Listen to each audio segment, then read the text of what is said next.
I ain't get to roll no weed, I ain't get to roll no swishes. I was locked up on Christmas. I ain't get to see my brothers. I ain't get to hug my mama. Couldn't even give her no kisses. Can't even post on my Instagram, cause these pussy fellas be snitching. Everybody acting suspicious. Might probably say that I'm tripping when I'm all alone in my jail cell. I tend to get in my feelings, and all I smoke is that loud. Don't pass me no midget, and I'ma smoke all of my pain away, cause that's the only thing that gon' heal it. I don't understand these women who go around pretending as if they really fuck with me.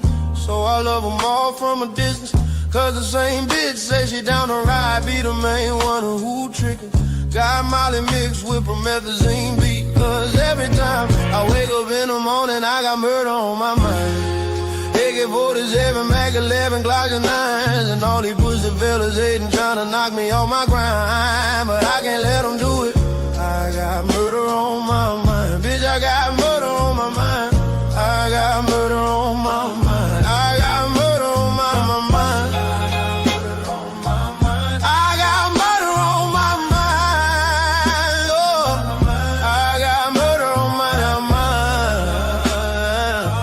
I got murder on my mind. I got murder on my mind. Oh, yellow tape around his body. It's a fucking homicide. His face is on a t-shirt, and his family traumatized. I didn't even mean to shoot him. He just caught me by surprise. I reloaded my pistol, cocked it back and shot him twice. His body dropped down to the floor, and he got teardrops in his eyes. He grabbed me by my hands and said he was afraid to die. I told him it's too late, my friend, it's time to say goodbye. And he died inside my arms, blood all on my shirt. Wake up in the morning, I got murder on my mind. Birds flying high, you know how I feel. Sun in the sky, you know how I feel. Breeze drifting on by, you know how I feel. It's a new dawn, it's a new day, it's a new life for me, yeah. Turn on your mind now, tune into the feed.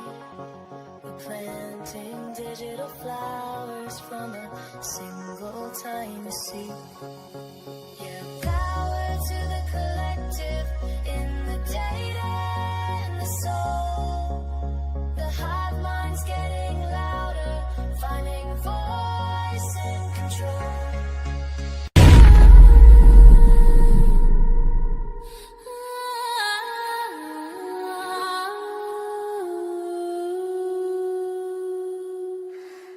Late night in Moscow, where nothing ever happens. Not a glance in the moonlight, no escape. White night, Hyundai lurking, knife in the door.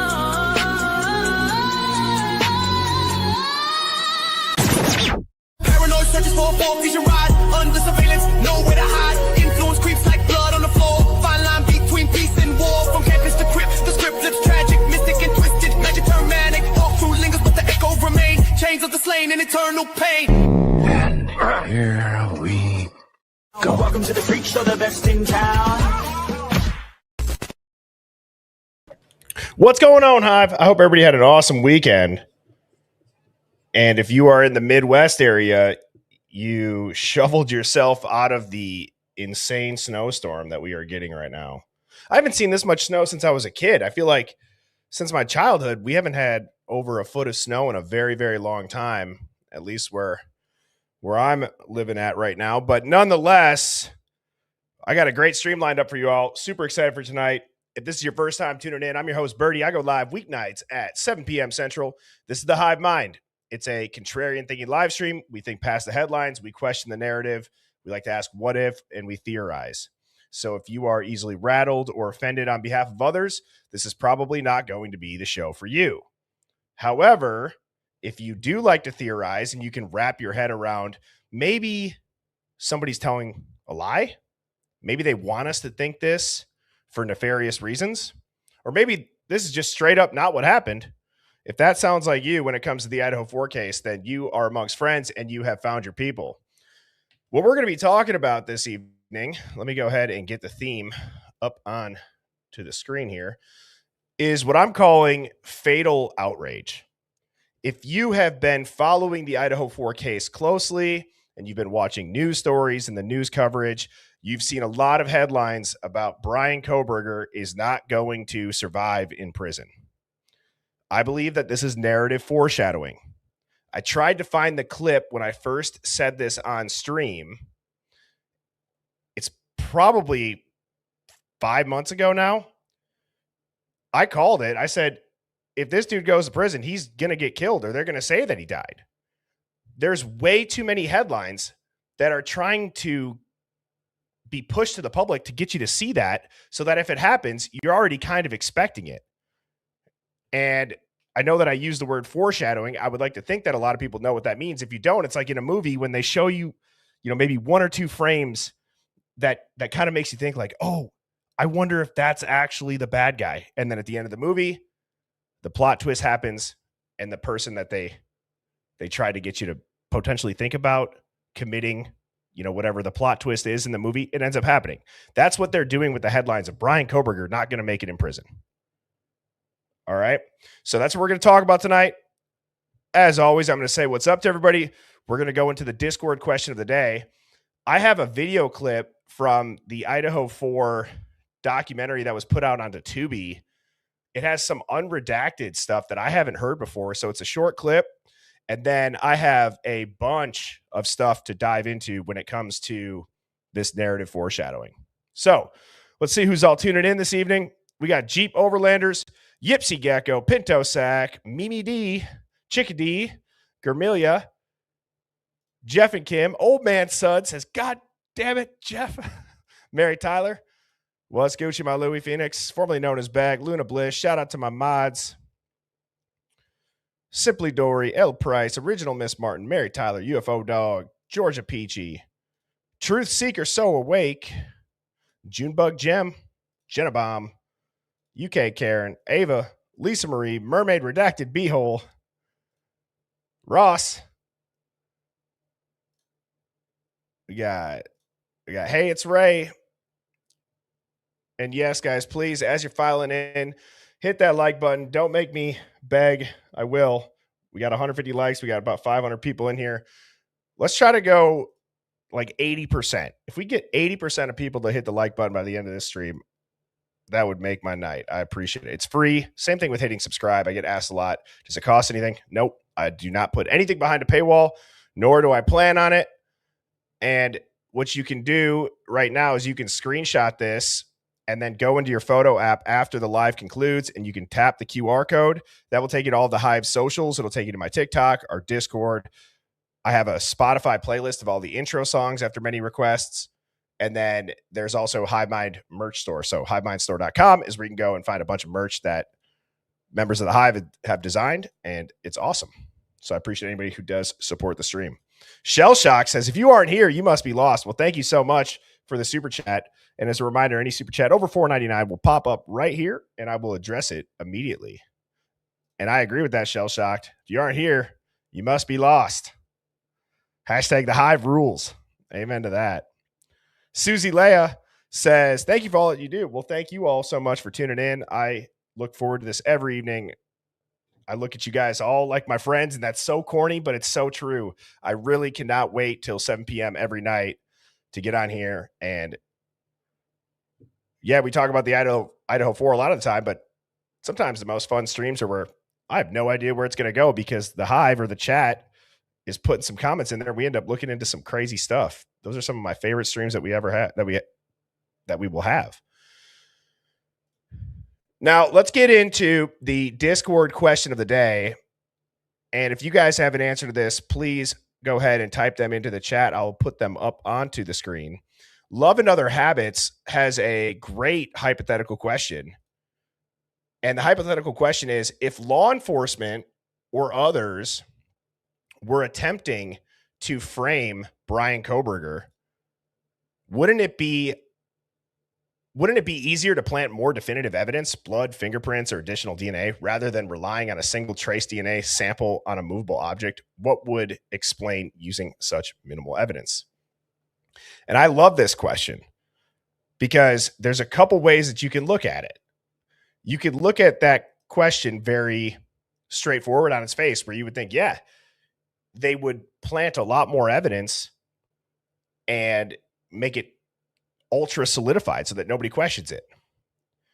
I think that there's an argument for that, but I also see a reason as to why they did it the way that they did it in this case. It's invisible, right? I've said for a long time, when it comes to mainstream headlines, there's always an invisible enemy, and the strongest narratives are the ones where only a handful of people can speak on it. Only a handful of people can tell you when it's changing, when it's getting better, when it's getting worse, and what the truth is. When I say invisible enemies, war on drugs, war on terror, right?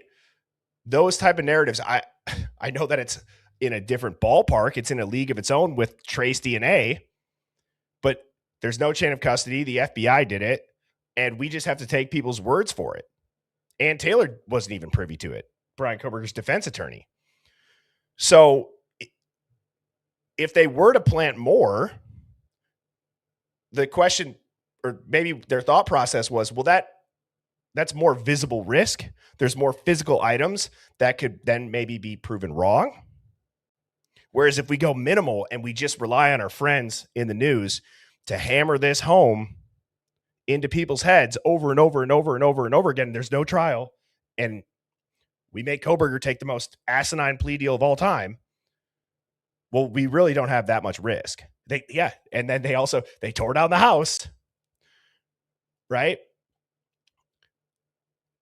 They make it seem like there's a lot of evidence, but there's really no evidence that goes and puts Brian Koberger in the spotlight other than this speck of trace DNA. KR4546 said it had to be left open-ended. Mary Tyler says yes, it'd be too obvious. SP Nikita 35 says they didn't want to make it look too easy. That would have been obvious. Formerly known as Beck. Amen to that. Not here in the Hive, though.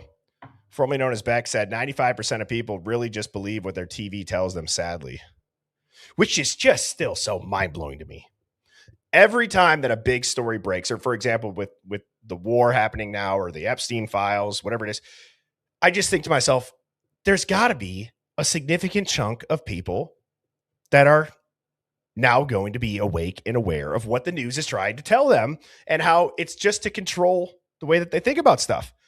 And time again, like I have a couple of buddies that are like almost like in my mind, like my test subjects in a way where I'm like, okay, I want to hear what they say.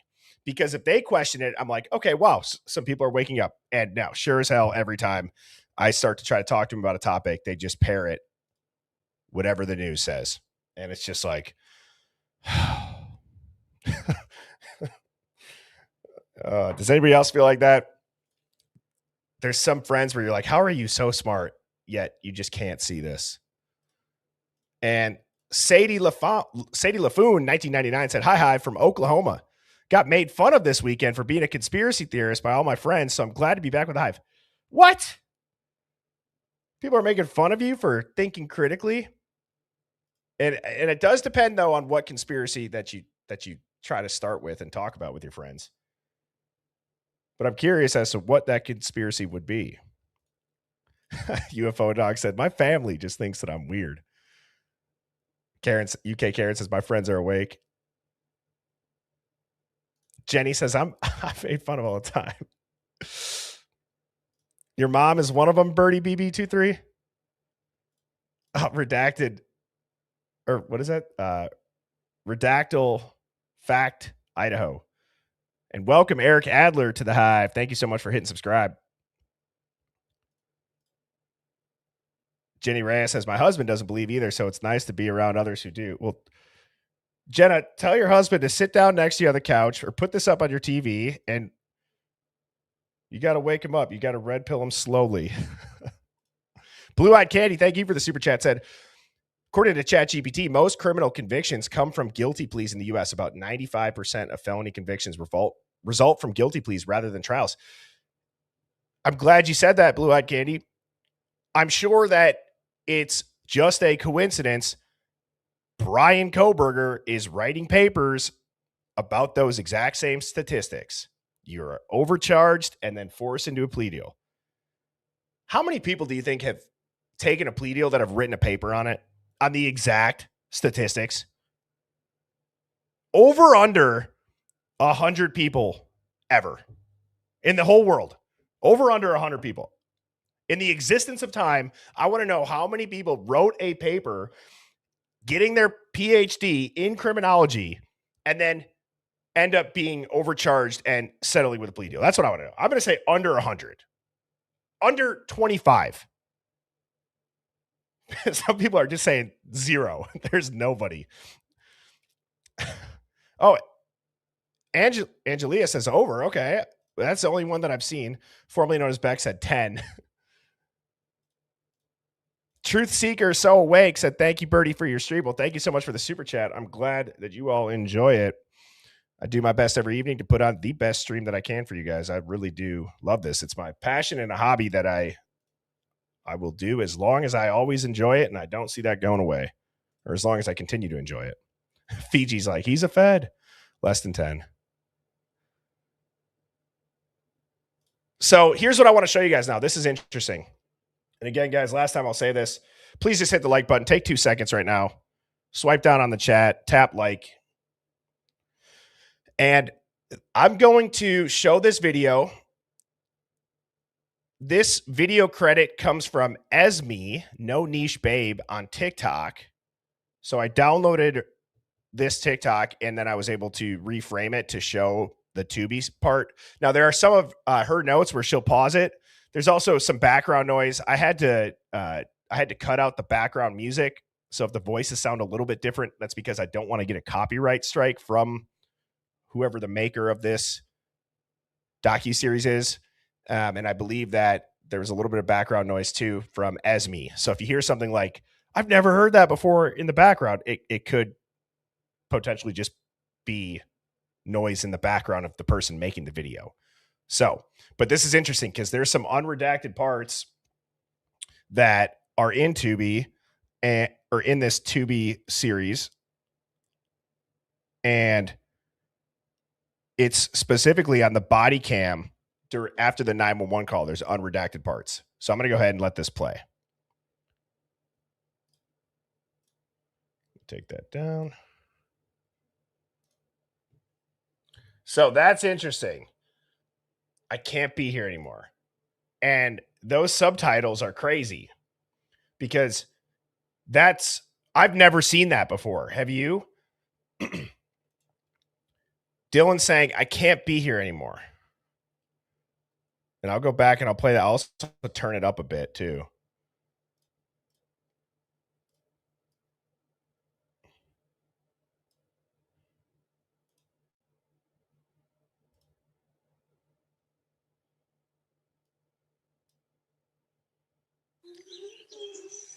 I'm going to restart it from the beginning, and I'm not going to stop it this whole time through. Sorry about that, but I turned it up. Okay. So it only got about a minute in. This was interesting. Dylan, again, so people said, what was the baby screaming? That's why I said in the beginning before I started this, you might get some noises from the person who's making this TikTok. Okay. So I don't have Tubi, but that's why I downloaded this and I redid it. So if anybody's confused about that, but it is interesting. These subtitles are what this documentary is putting on. And you hear Dylan say, there's another one. So that's very interesting. This part too, we got a call from Dylan that someone, clearly wasn't what? Break up the the music for the copyright. I thought I got rid of all of it, but apparently not. I haven't watched this, but I'm going to. Again, it's on Tubi. I just didn't have an account yet. I'm going to make one. Mrs. Birdie and I are going to watch this. Very odd that they say somebody's walking and either they didn't know yet about the DoorDash driver, which I find it hard to believe, but they make it sound very suspicious, especially given the fact that there's mainstream people that are narrating this and they don't talk about the DoorDash.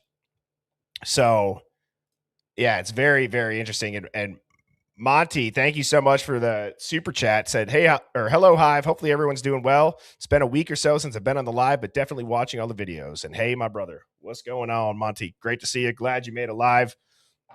Happy to have you back. And old man Suds just said, Bird, my head's going to explode. I know. Me too.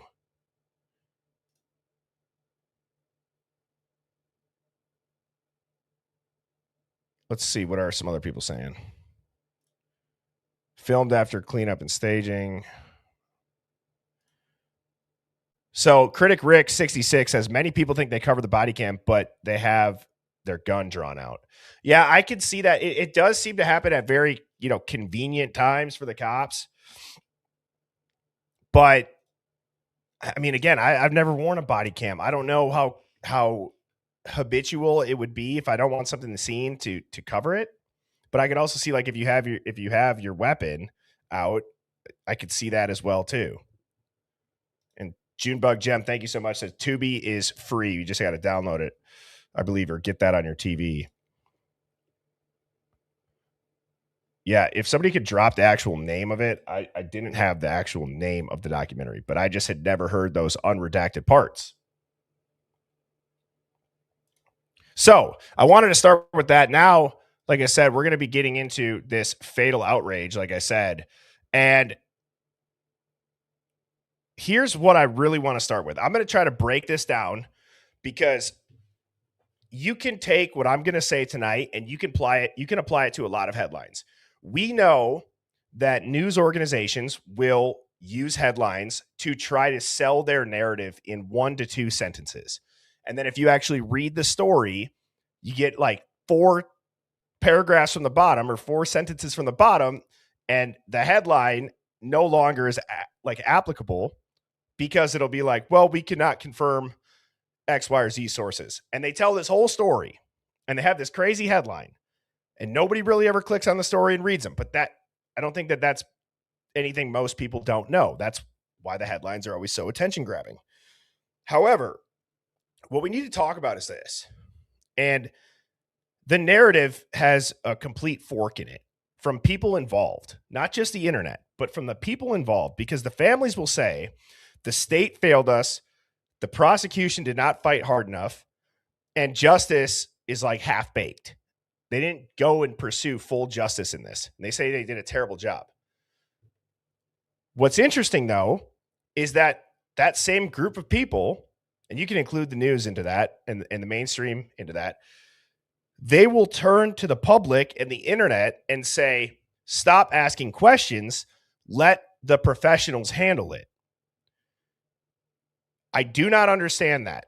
It is a massive contradiction that at this point needs to be studied. It's confusing.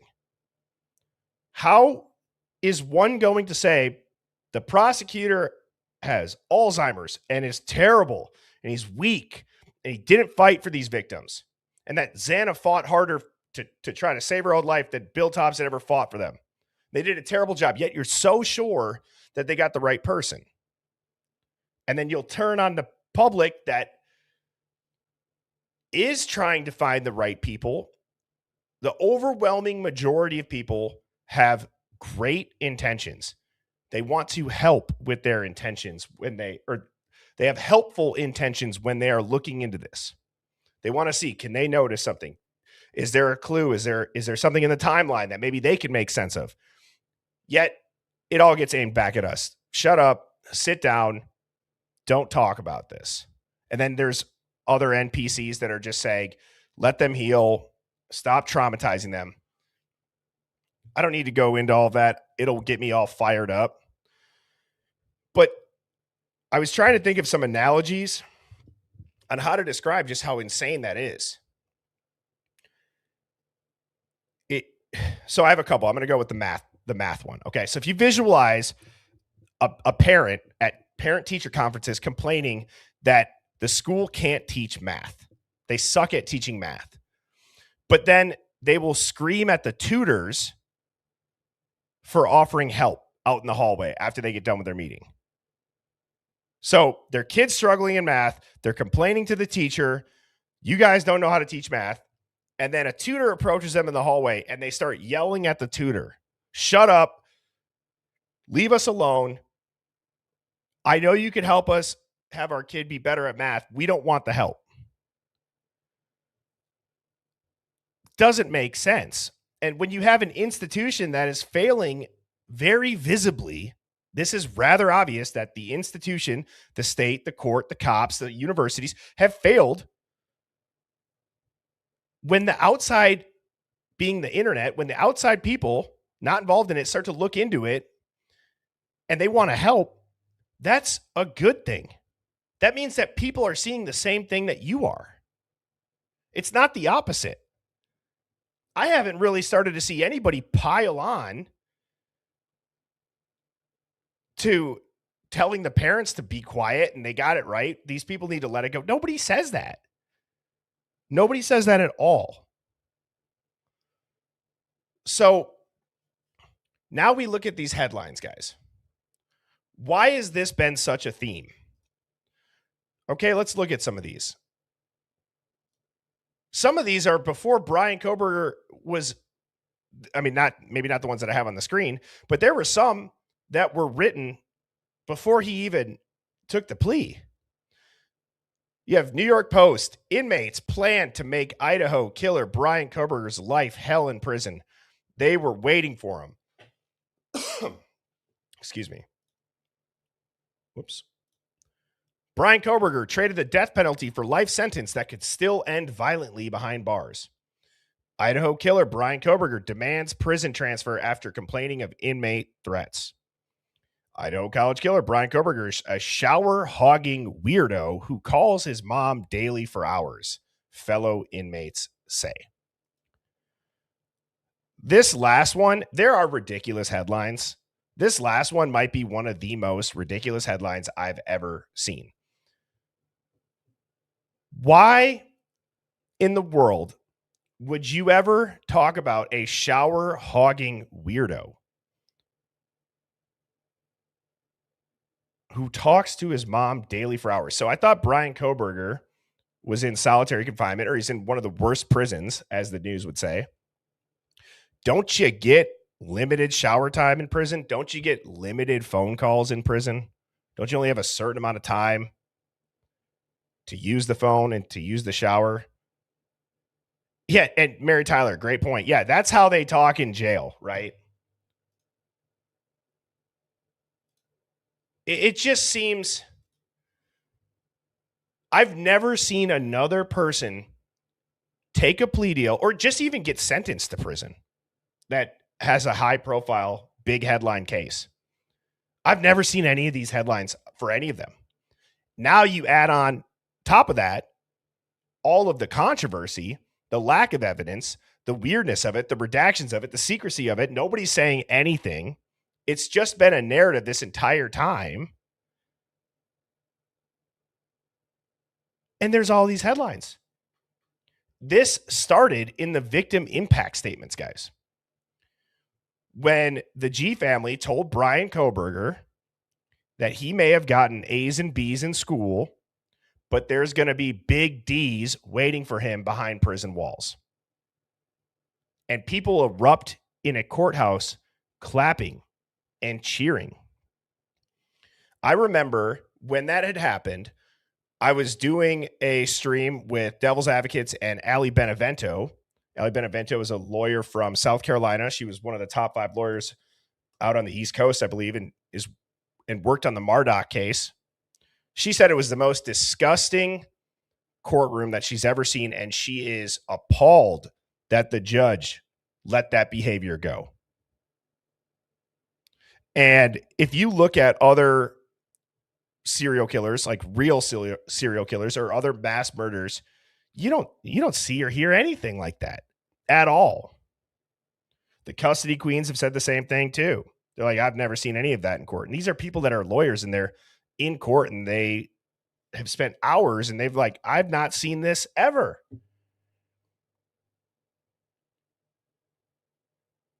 It's insane. And so why is there such a push? Well, here's an example from one of the articles. He's going to have a target on his back as soon as he walks in the door in general population, said Keith Rover, a former prison pastor, not a prison guard, a prison pastor, who is now the host of the lighter side of True Crime podcast, in which he interviews a sampling of the nation's most notorious murderers and other convicts. Quote, those who are doing life have nothing to lose, Rover told Fox News Digital.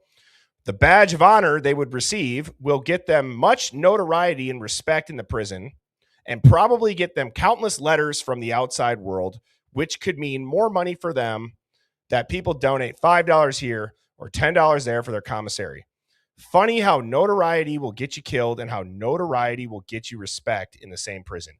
This is nuts. This guy's saying, so you have think about this, guys. What a godly man, right? A prison pastor is saying they have nothing to lose. They'll probably get more money sent to them if they kill him. Are you shitting me? What? They're going to imagine if you're an inmate reading this in prison, right? You read this and you're like, shit, you're right. I am doing life. I have nothing to lose. I'll take him out. They're going to send me countless letters from the outside world and people are going to donate money to me if I kill this man. Has anybody here, I'm trying to think, I'm blanking on the dude's name. Who was the one that killed Jeffrey Dahmer? What was the guy's name that took the broomstick to him? Come on, Hive, help me out. Sometimes just asking the Hive is cheaper, or not cheaper, it's faster than, or quicker than looking on Google. Does anybody know? Can't remember that guy's name. But here's my point. Did the broomstick kill it? I mean, did anybody send that guy a bunch of money? Chris Scarver. Thank you. Christopher Scarver. Somebody said Robert Polson, though.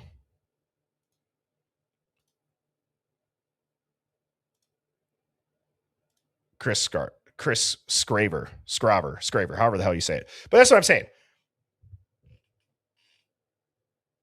I guess I would just be so curious. They're going to do that for notoriety or money or letters or whatever it is. I can't even remember the guy's name.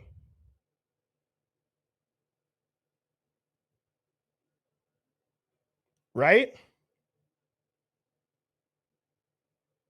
So, yeah, I mean, Jeffrey Dahmer, probably one of the most notorious serial killers ever to be murdered in prison. And we're having to Google the guy's name, for God's sakes. Now, I have a handful of video clips, and by the end of these 3 or 4 clips, I think you guys are just going to be completely mind blown. And what my prediction essentially is and my question is, why are they priming the audience of their broadcast for a violent ending of Kohberger's life? Is it because a dead defendant can't appeal? Closed casket is the same thing as closed discovery. Dead men cannot talk. And it's like they're just going to start shredding the receipts and all the documents before they're audited. That's what it's going to be. And I'm not claiming necessarily that he's on a hit list, guys, but I am talking about a narrative and a motive converging, right? The state will get finality. The newsroom will get clicks. And a prisoner is going to get notoriety and money and letters now. They all have different incentives, but they get the same result, and that's that Brian Kohberger can't ever walk free or talk. Think of how many people would benefit from that, from their reputation, saving their careers, potentially money, right? And Blue Eyed Candy said, and thank you so much again for the super chat, Blue Eyed Candy, said, Birdie, exoneration generally follows a conviction. Didn't BK say he would be exonerated? Yes. Brian Koberger did say, I'm looking forward to being proven innocent, or I'm looking forward to being exonerated. And on the other side of that, you have big time news people getting interviews from those that apparently used to work in the prison. You have other people that have been in jail, as you'll see in some of these clips, say he's going to be killed. You have victims' parents saying that essentially they hope he gets raped once he gets to prison. There's so many headlines about this dude dying in prison. It's like, why are they priming the audience for that? So let's watch a handful of these. I think you guys are going to be shocked. What do you hope for him? What do you hope will happen in the future that is now inevitable for Brian Koberger? You know, they say there's such thing as a prison justice, and some of those people have reached out to me. Maybe they have a welcome gift for him. Maybe they can, maybe this Pennsylvania city kid can go to Idaho. Some of those guys in there have kids just like mine, look just like mine, same age as all these other kids that were here. And you worked your, you made a couple choices, made a couple wrong turns, and you're in there. But you want the best for your kid. You want your kid to go to college. You want everything for them to go in there and win. And you don't want them to die. You don't want them to die. So maybe you should talk to Brian, have a little welcome package for him, and welcome to Idaho. I mean, seriously, guys. He's saying without saying, and I don't think this even has to be explained, he's saying in fewer words, green light. There's a green light on Koberger. One's in the chat. If that's what you believe, that the intentions of Steve G's words was green light on Koberger. I think it's actually very obvious. Give him a welcome package. Talk to him. Maybe some Pennsylvania City boys can transfer out there. I don't understand that. I don't understand it. And I also don't understand how that's just aired. Here's my question. He keeps saying kids. These were all college-age adults. If they weren't going to school, if they were not in college and they were killed, would anybody refer to them as a kid? Or is it just because they were in college? That's a serious question. Is that some sort of bias because you're in college, you're still a kid, but if you were working a job or an apprenticeship, or if you were out in the real world, not in school, would you be referred to as a kid? No, you wouldn't be. There are so many violent people in prison. And so when he says kill kids, there's this part of a lot of people's brains, myself included too, when I really have to think about it before I break it down and say it on stream is, yeah, killing kids or killing, if you're a man, you kill a woman or you beat women. Yeah, I see that. I can wrap my head around that in prison for like prison justice. Okay, but there's a lot of people in there that have done terrible things and they would all end up having to like jump each other at that point, right? There's so many violent criminals in prison. So, and I agree with that. Whether or not they were in college, yeah, they should be considered an adult. They're a young adult. That's what the news would have most likely said. Yeah, you can go, die for your country at 18. You go fight a war at 18. I don't think you're a kid anymore. At least in the US, that's what the age for military is. Now, here's another clip. All this to say Brian Koberger may have sidestepped a date with the firing squad, but you know what? A worse fate may yet be waiting for him in the state penitentiary. So, sleep tight, Brian Koberger. You crazy, psychotic weirdo. Sit tight or sleep tight, Brian Koberger. What do you know, Ashley? What do you know? You said that pretty confidently. Is that a threat? Is anybody going to look into this? This is like a premeditated hit playing out on the mainstream media. When have you ever seen a premeditated prison hit? When have they ever started premeditating a prison hit in the mainstream? Oh my God, dude. All this to say Brian Kohberger may have sidestepped a date with the firing squad, but you know what? A worse fate may yet be waiting for him in the state penitentiary. So, sleep tight, Brian Kohberger.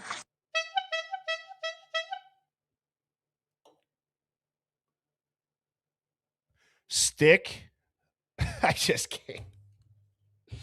Oh, it's so funny, Ashley, that you're telling this man to sleep tight, yet you were making fun of his muffin tops when he tried on jeans. You're so threatening. What? This has got to be the weirdest story coverage I've ever seen. Let's make fun of this man's selfies in a dressing room while he's trying on a pair of pants. Let's make fun of his dietary habits, being a vegan. Let's make fun of him for being socially awkward, even though he's on the autism spectrum. Let's say he can't get any girls. Let's say he's got no friends. Let's call him an incel. And now let's threaten him. He seems like a giant threat. If you guys can just sit there and talk all this shit about him. Yeah, sleep tight. Let's not report on anything important regarding this case.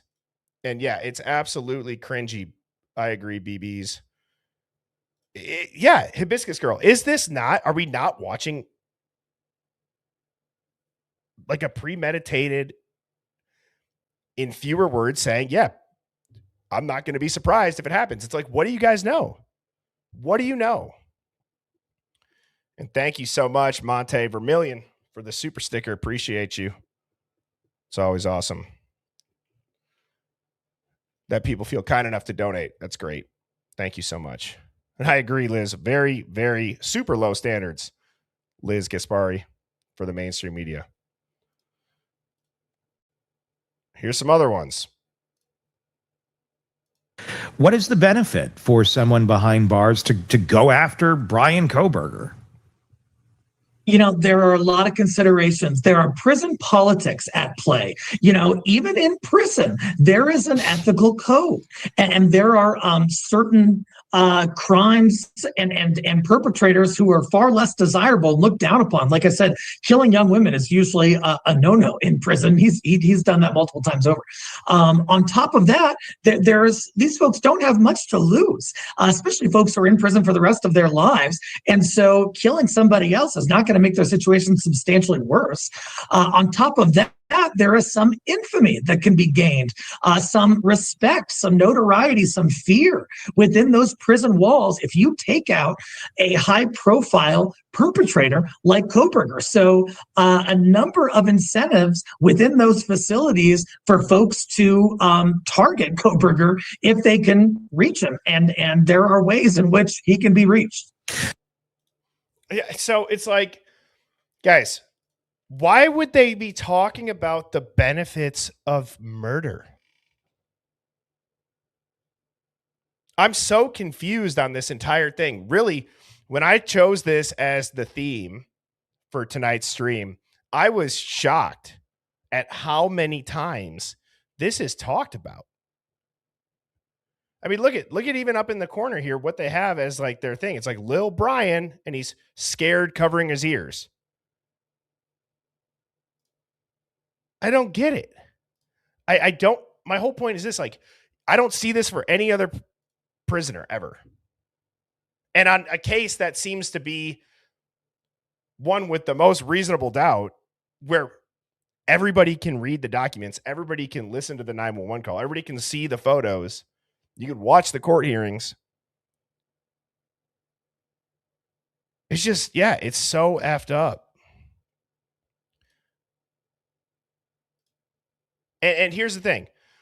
So why, and there also seems to be a rather collective front pushing this, right? The timing of it, every time that it starts, we know that that's common in the news where maybe one organization will break a story and then the rest jump on it, but especially with the narrative.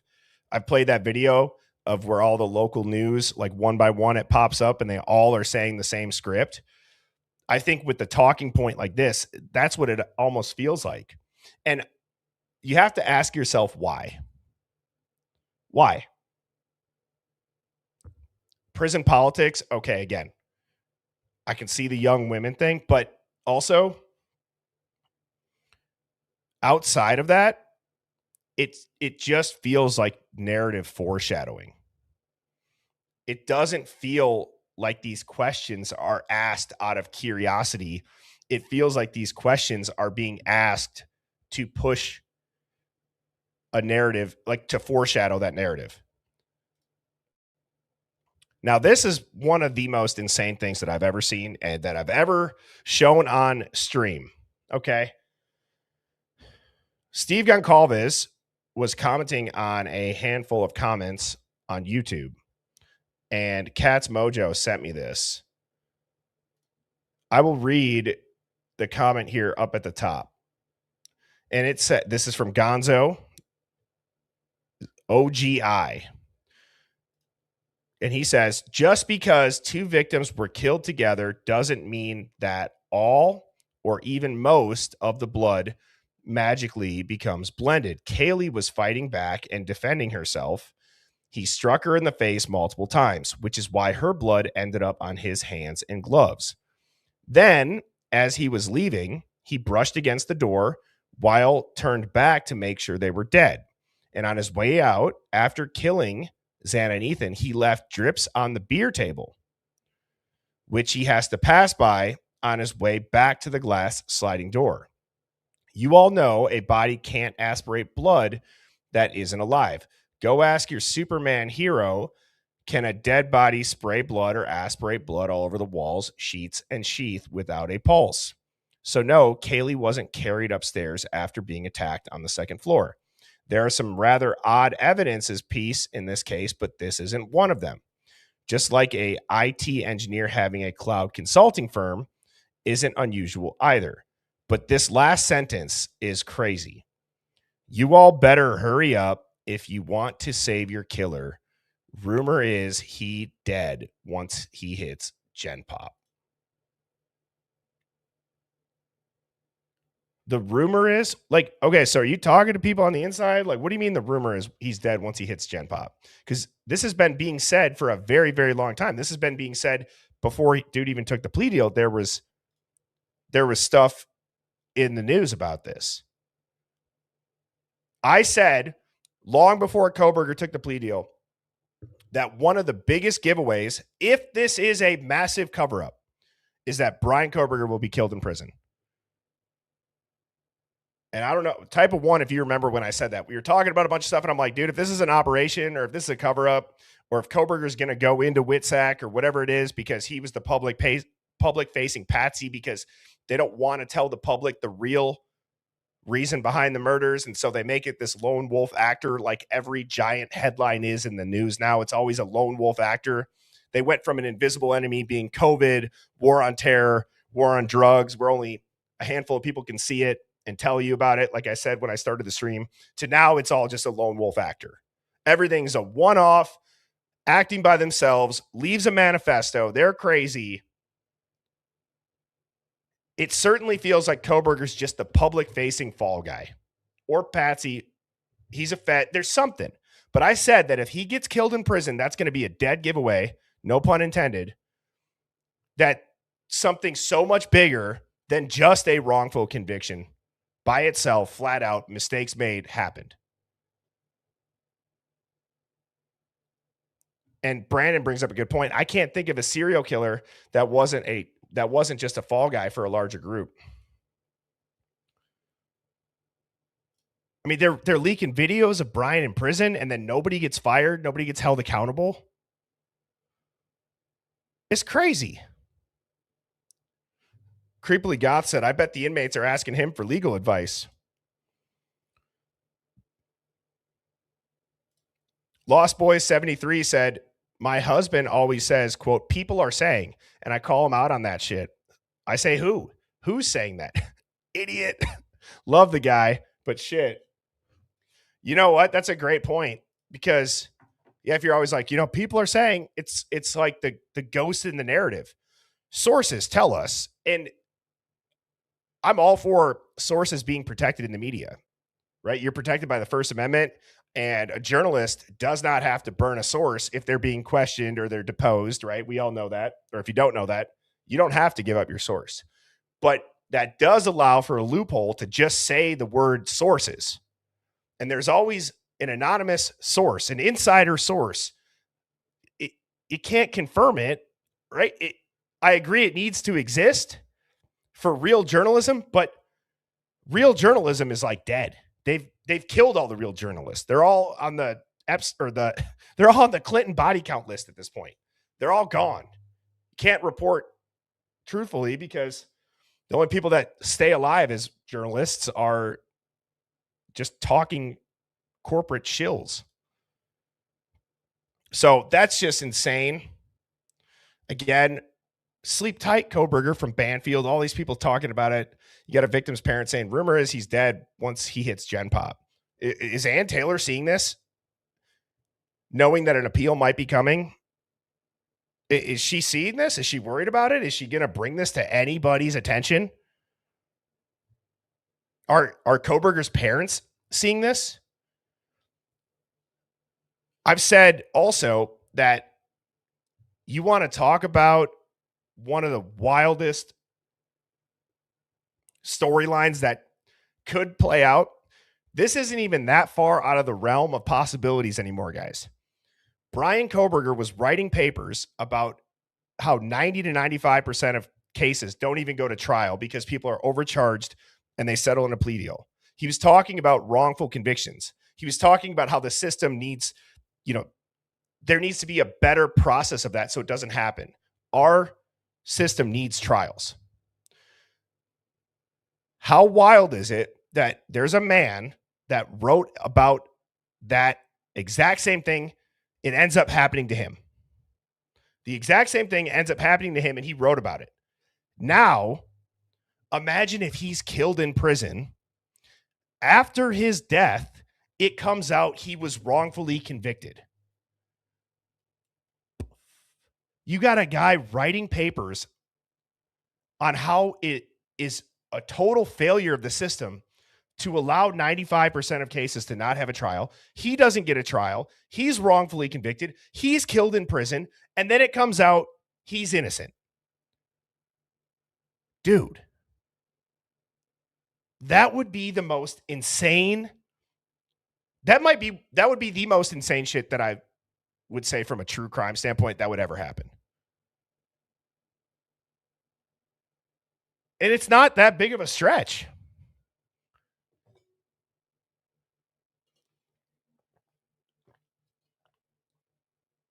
So now, what I have prepared here is if you guys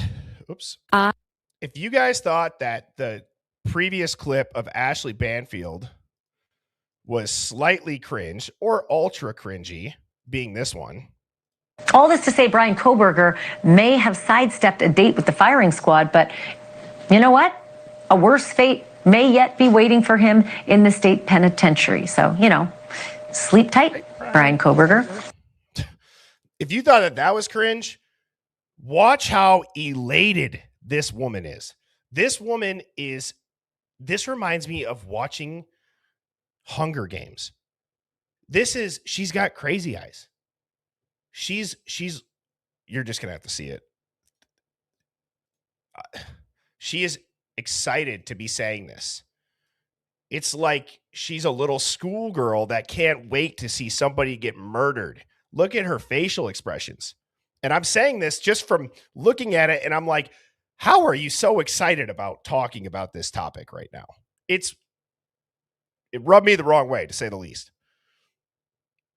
I have not been able to stop thinking about Brian Koberger's new life.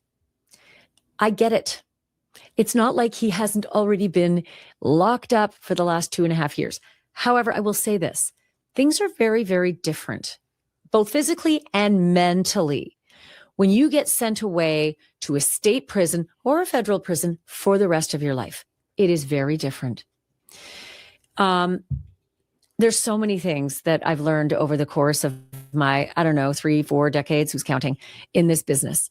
But when I met Larry Levine, I started to learn way more than I thought existed about prison life, because Larry has lived it. He's been in 11 different institutions. And he took his knowledge when he got out and he did what we all hope, inmates will do.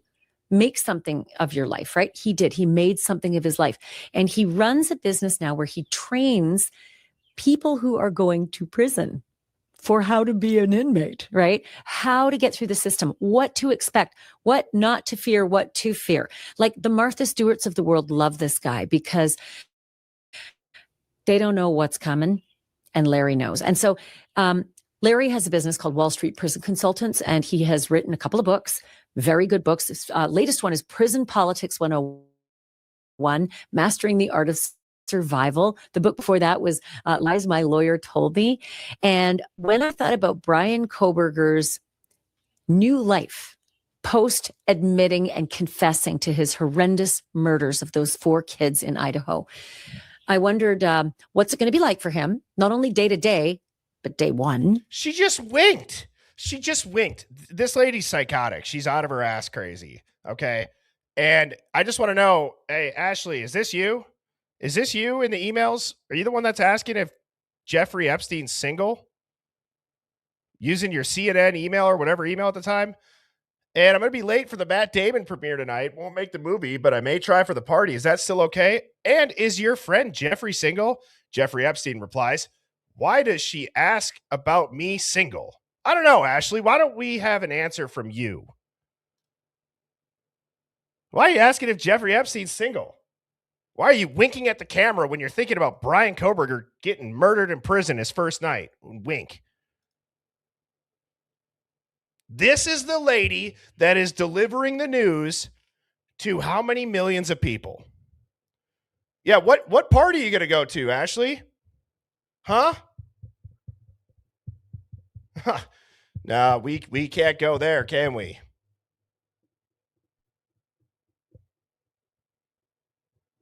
Unbelievable.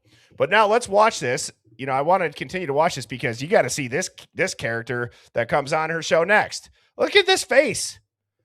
She can't. That's just unbelievable. She winks in the beginning. Wondered, what's it going to be like for him? Not only day to day, but day one, night one. But I also wondered psychologically what it takes and what hits you. You're like, what goes through your mind when you are facing the rest of your life in a box? No opportunity for parole. They call it toe tag parole, right? You're not going out unless you got a tag on your toe in a pine box. But there's so much at stake, and there's so much protocol, and there's so much like logistics that come into play after sentencing, which by my watch is coming up pretty soon, right? It's the end of this month.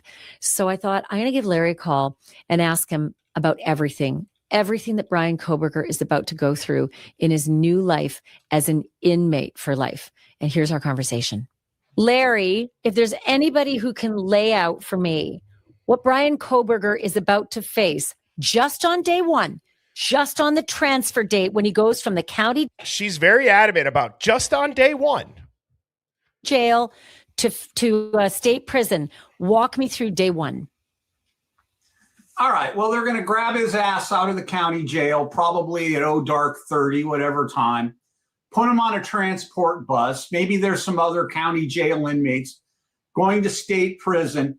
His whole way there, anxiety, his heart's going to be beating. He doesn't know what to expect. And remember, where he's at now is a county jail. It's a detention center. Well, prison is an entirely different world of its own. So as the bus is rolling down the highway and he gets closer and closer, his anxiety level is going to go up.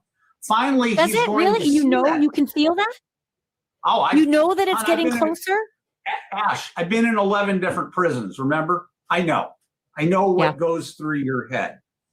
Yeah, you can see it from a distance because this is a maximum security. He's not going to a kiddie camp somewhere. So good mile away. I mean, you're going to see the wall, the fence, whatever it is. And as you get closer, that wall is going to get bigger and it's going to get taller. And he's going to realize I'm going to be here for the rest of my life, which I don't think will be that long because I think somebody's going to kill him probably.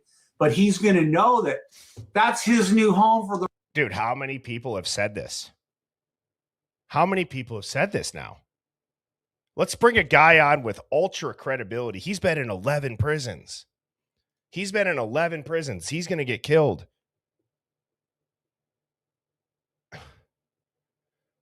Liz Gaspari said, single desperate Ashley, do you know when you're feeling desperate? Yeah, I'm sure that, and I'm not even saying Ashley did anything illegal with Epstein, right? I want to make that clear, but let's just talk about how everybody that was ever networked with them somehow has this massive platform and they don't stray from any narrative that their overlords tell them not to. Right? I mean, that's a whole different rabbit hole. But she's in the documents. She's got the social ties. And I'm sure she didn't mind networking with those people. This is back when Epstein was handing out plane tickets like after dinner mints at a restaurant, at a fancy restaurant. It's just, you get a plane ticket. Come to the island. Come to the island. Oh, is he single? I don't know. Why are you asking that? You feel... They just say she's a desperate, single, newly divorced woman. It's just insane. And now you got this guy also saying he's going to be killed. The rest of his life. They're going to bring him in. They're going to strip search him, make him cough. They're going to look up his butt, make sure he doesn't have a machine gun in there or anything. And then they're going to bring him into what's called R&D, receiving and discharge. They're going to fingerprint him. They fingerprint everybody because they have to make sure it's really him, even though they know it's him. They'll fingerprint him. They'll take his picture. They'll give him an ID card. And they're going to run him through orientation where they're going to talk to him about the institution. They're going to give him some uniforms. Probably, I'm saying probably because I've seen it different ways at different facilities. They're going to give him a physical, find out what kind of medical condition he's in, and it'll probably be the quickest physical he's ever had in his life because they're not going to run through a bunch of things. But they'll do that. What do they do? Oh, yeah. Tell me. What do they do? What's the physical? What are they going to run him through? Okay, well, they're going to check your heart. They're going to check your blood pressure. They're going to ask you if you have any medical conditions. They're going to look in your ears and your throat. They're going to look in your nose. They're going to ask if you have problems going to the bathroom. Are you constipated? He'll probably be constipated when he gets there just from nerves. Is this a real conversation? Is this really... I mean, think about the millions of dollars. I mean, it's not surprising because they're pushing a narrative, but think about the millions of dollars that have gone into this platform. Think about what these people are all paid. And we have this guy on who's been to 11 different prisons, and they're saying they're going to look up Koberger's ass to see if there's a Tommy gun up there, if there's a machine gun up Koberger's ass. That's what we're talking about, right? Obviously, he's being sarcastic, but that's what it is. And Ashley's just like, tell me more about the physical. I want to know, like, why? Why? You want to hear about how Koberger's going to have to spread him and cough twice? Like, why are we talking about this? Let's hear about Koberger's prison physical. His prison physical. Tell me more. What the hell?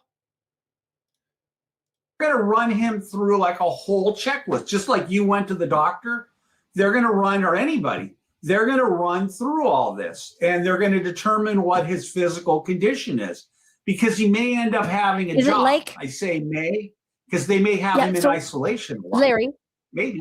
Yeah. Is it like a medical exam room that we all go into for the physical, or is it something very frightening and clinical and gray? Well, okay. It's like you're going into a medical exam room, except they don't have all the shit along the walls. They've got a door that locks, and there's a place for a cop to sit there with the nurse or whoever. It's like a sparse room, but it has an examination table on it. So it's very, very brief. He's not really going to be left alone in there. Although I suppose if they had to, they could use it as a holding cell. But they'll run him through this, and then he gets to meet the shrink. That was always my favorite part, because I'd fuck with the shrinks endlessly. So he's going to meet the shrink, and they're going to ask him, do you have problems sleeping? Do you wet the bed? Do you have bad dreams? Do you want to kill anybody? I loved it when they asked me, do you want to kill anybody here? And I go, where? Here? I'd look around the room. I said, well, I don't see anybody here I want to kill. She goes, would you tell me if you were going to? I go, no. But anyway, so they'll run. She goes, would you? Dude, I feel like I'm in a fever dream. Am I the only one that cannot believe this? She's elated. She can't even contain herself. She's like fiending, like, yeah, tell me about the physical. Tell me about what they're going to ask him. Tell me if you were going to. I go, no. But anyway, so they'll run him through the psychological test. They'll run him through the medical test. Then they need to classify him, which is actually pretty easy to do because he's never fucking getting out. So what's really to classify? Gee, they may PC him. You know what PC is, protective custody. Protective custody. Well, my sources within the inmate rumor mill say that, the families are upset that he took a plea and they're not going to kill him. Well, the rumor is among people that I know that he's going to get some jailhouse justice. You know what that is? Well, I know what I think it is, but you give me. Did you guys hear what he said right before she starts to talk? He goes, someone's going to stick him, Ash. Guys, so what I'm trying to say and why I'm trying to show this, yeah, we can watch this. You're going to be appalled the entire time. Okay, I'm not trying to do this to just have people get upset that they're saying it, but I think it's rather important to put this out there so people can see. You want to talk about the internet is obsessed with this. At least the internet is looking at surveillance footage. They're looking at crime scene photos. They're looking at documents. They're thinking through a timeline. They're talking about Kohberger getting prison justice constantly. Constantly. Tell me about his prison physical. Tell me about how he's going to be constipated because he's got so many nerves. Tell me about all of this shit that, why are you talking about that? I don't understand. How are you going to say we're obsessed with it? You're talking about him spreading his ass open. It's weird. Sorry for the language, but it's got to get out there. People got to see this. People got to how to talk about it, because if there's so many rumors about Kohberger about to get shanked in prison and he might be wrongfully convicted, is anybody going to do anything about that at all? Or is this all just a giant cover up and they're just feeding into the normies that they can control like little puppets with words that they say? It's so weird that it almost makes me tend to lean to that side, that this is just to play into the narrative for all the normies that they just believe whatever they're told. And thank you so much, Why Bother 705, for the big super chat. Go to Ward for that. And same to you, Lovely Me. Lovely Me said, all hypocrites so horrified about a crime BK did not commit, yet they cheer on the grape and schmurder of that individual. I'm literally disgusted. One of the actual guilty cowards need to come forward. Well said. Well said, Lovely Me. So we're going to watch a couple more minutes of this, but yeah. That is. Listen. Well, I know what I think it is, but you give me the real story. Jailhouse justice means that someone's going to kill him in there. Somebody is going to want to take a name. First of all, the majority of these people, Ash, they're never getting out. They're not. They're serving life sentences. They're serving 30 years. They're not really getting out. Okay, what are they going to do? They can't lock them up again. So somebody is going to want to get a name for themselves. And they'll put out a hit on him. They'll kill him. They'll get a lot of what's called street cred for doing that, a lot of respect. And it's possible that someone on the outside could pays someone who has a family member, let's say a family member of one of the dead kids, knows somebody that knows somebody who knows someone in there. So some money changes hands. You guys, dude, go back to this freaking comment. Right here. Oops, I got to share the screen. What did he just say? Specifically about what?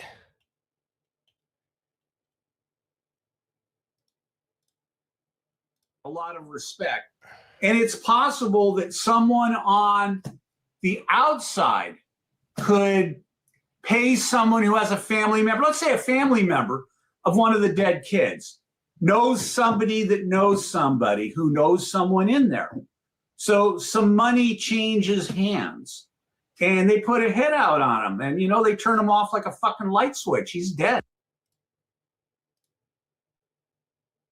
Dude, this is, I just saw this comment. It's not jailhouse justice. It's a hit. If somebody on the outside is connected and they can exchange money and go to the inside, that's not jailhouse justice. That's a premeditated murder for hire. That's what it is. Seriously. And I just saw somebody too that's like, this guy, I think it was Bus Diablo, said he's going to. Oops. Oh, come on.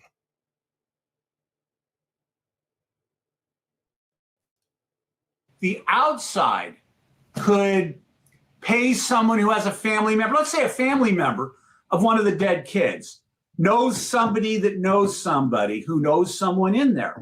So some money changes hands. And they put a hit out on him. And, you know, they turn him off like a fucking light switch. He's dead. He's a target, a perpetual target. He's going to have to watch his back. He's not a scary guy. He may end up being someone's bitch for all we know. Someone will put a wig on him. Who knows? But the guy. So now you can get wigs in prison. I mean, guys. So look, if you want to watch the rest of this, and it's called I predict he'll last 1 year. How Brian Koberger's prison reality could be worse than death row. It's Ashley Banfield on Drop Dead Serious. That's the channel. And it's just insane.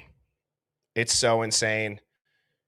Right. And here's why I show this. It's so wild to me that, and what I hope people understand is that when you have a host, again, by the way, that's in the Epstein files, that is implying he will get what's coming, it makes viewers subconsciously forget about the need for airtight evidence, right? Why do we in our court system need to verify a case when a prison gang will settle it? They'll get notoriety. Okay? It's incentivizing, in a way, institutional failure, because people are going to say, oh, sloppy investigation? No problem. The inmates are going to erase your mistakes for you. If you know somebody that knows somebody that's on the inside that might be connected to a victim's family member, maybe some money's exchanged hand, let's turn him off like an effing light switch. He's dead. Someone's going to stick him, Ash. No problem. The inmates, they'll get rid of it. Right? And today, here's what's crazy, and scary. Today, it's Brian Koberger. But tomorrow, it's somebody who you might know, right? You can't give this vigilantism. Is that the way to say, like, you can't bless that, because once you do, it's going to sweep across everybody. You can't have that just because there's this monster built up in the narrative, because once they can do it to him, they can do it to anybody. Sherlock's like, hold my pocket.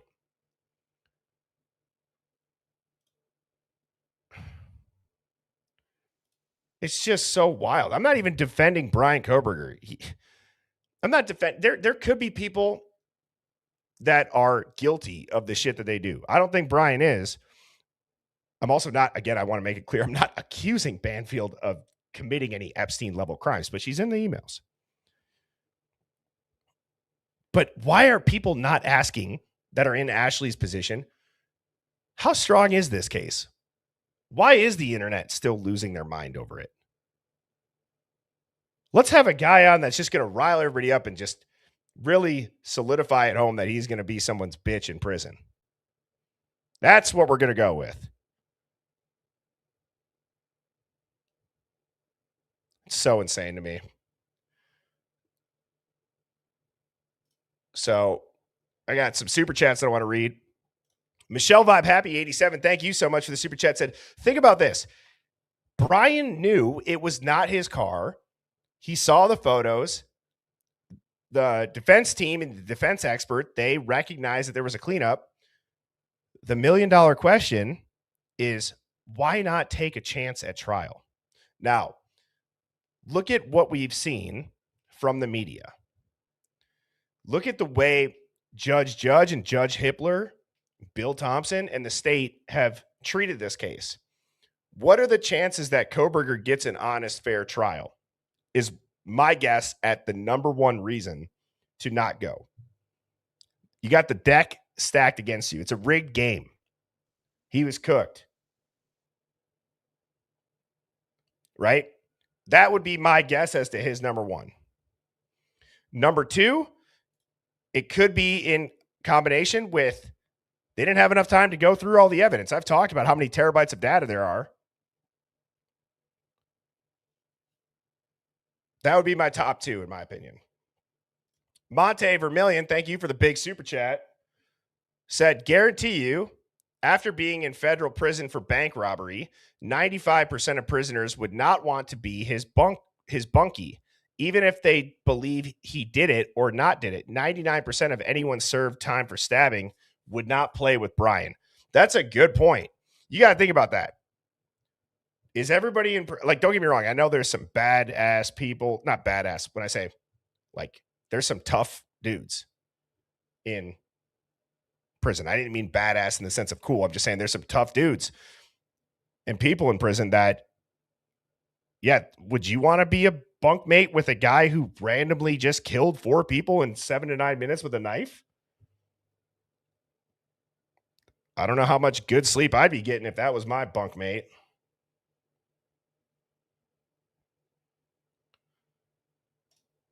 And Mermaid Redacted Beehole said, my boyfriend used to be a correctional officer, and he said they don't do physical in the extent he's talking about. They strip search you, yes, but not to that extent. I would guess, wouldn't you have that when you're booked into jail, most likely? I don't know if at every facility you got to go through that at each time. I wouldn't know. I wouldn't know. But yeah, guys, what we need to do all across the board, we need to condemn violence. We need to demand transparency. And let's leave these gladiator-esque narratives, these fantasies, leave it to Netflix for a TV show. Let's not play around in real life with what could be a wrongful conviction. Brian Kohberger or anybody else that might be wrongfully convicted, this should not be on the nightly news in any way, shape, or form. And so I just want to say thank you to everybody that did tune in, everybody that gave a super chat. I will be back on tomorrow evening at 7 p.m. Central. Guys, as a reminder, do not miss Thursday night stream. Thursday night stream will be epic. It'll be one for the books.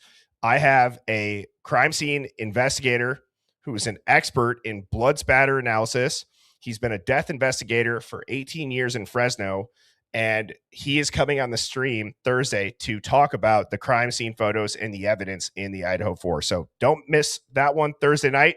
But as I said in the beginning of the stream, I go live weeknights at 7 p.m. Central. I will see you tomorrow night, Hive. Cheers. Birds flying high, you know how I feel.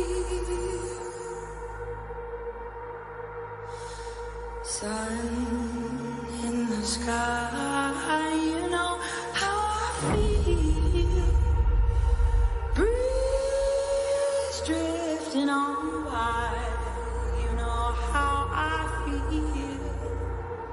It's a new dawn, it's a new day. It's a new